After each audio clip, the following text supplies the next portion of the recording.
नमस्कार, जय हिंद, वंदे मातरम। और आज हम हैं एक ऐसे मुद्दे पे चर्चा करने वाले जिसमें धर्म सम्राट करपात्री जी महाराज जी के बलिदान दिवस पे एक अद्भुत ऐतिहासिक यात्रा शुरू हुई है पूज्य बागेश्वर धाम सरकार के तत्वावधान में।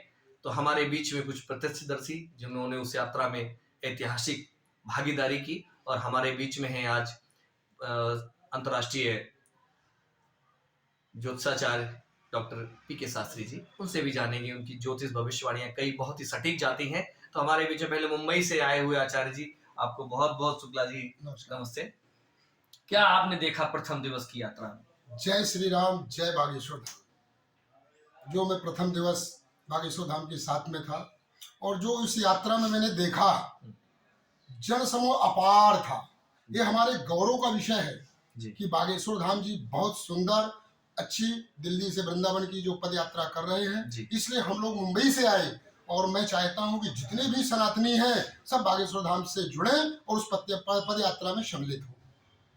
जी, क्या क्या मुद्दे वहां पे मन से आपने जो आह्वान हुआ? एक तो गौ माता का मुद्दा हुआ, एक कृष्ण मंदिर का मुद्दा हुआ, सामाजिक समरसता की बात हुई, हिंदू राष्ट्र की बात हुई। सबसे पहले तो हमारे इस देश में हिंदू राष्ट्र तो घोषित होना चाहिए, बिल्कुल, और गौ माता को भारत माता घोषित करना चाहिए। यही महाराज जी का उद्देश्य है।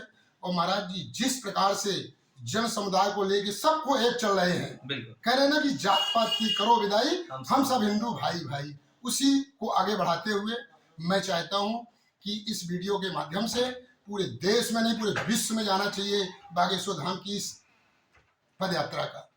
बिल्कुल, हमारे बीच में है डॉक्टर पी.के. शास्त्री जी, की भविष्यवाणी पहले भी सरकार को लेकर आपने विशेष टीवी चैनलों से लाइव घोषणा की और वो सटीक बैठी।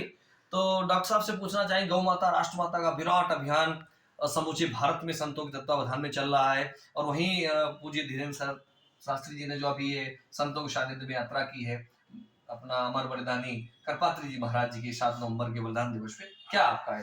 आलोक जी, सबसे पहले तो मैं इनको धन्यवाद करूंगा। और कहते हैं कि वृक्ष कबहू नहीं फल भकत, नदी न संचय नीर, परमारथ के कारणे साधुन धरा शरीर।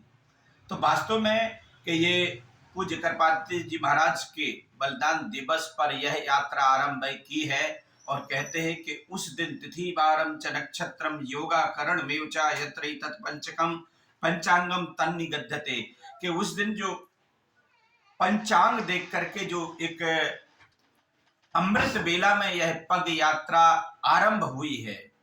ये कहने के लिए ही पग यात्रा है, पर पूज्य धीरेन्द्र कृष्ण शास्त्री जी को मैं कहूंगा कि वो तो ऐसे परमार्थी व्यक्ति हैं कि आज वह जो लड़ाई लड़ रहे हैं, आज जो पग यात्रा निकाल रहे हैं कि जात पात की करो विदाई, हम सब हिंदू भाई भाई, तो ये बहुत बड़ा है। आज जो ये वृक्ष लगा रहे हैं, आने वाले 10 साल 20 साल बाद इसका प्रभाव आपको देखने को मिलेगा।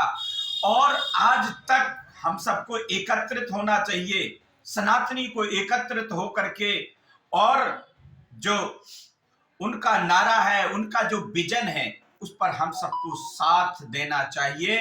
क्योंकि सनातन अभी दीपक बुझे की तरह चल रहा था, पर अगर कोई दीपक जलाने वाला आ गया तो वो है पूज्य धीरेन्द्र कृष्ण शास्त्री। तो उनके लिए जितनी सारी हम बधाई या शुभकामना दें। क्वासूर प्रभवो वंशा क्वाचाल्प विषयामति तितिर सुदुस्त्रम मोहात उडुपेनास विसाग्नम। ऐसे व्यक्ति के लिए हमारा बोलना भी वैसे ही होता है जैसे सूर्य के सामने कोई दिया जलाया जाए तो उसका प्रकाश नहीं होता। आज एक 26 साल 27 साल के युवा ने पूरी दुनिया के अंदर एक सनातनी ध्वजा फहराई है।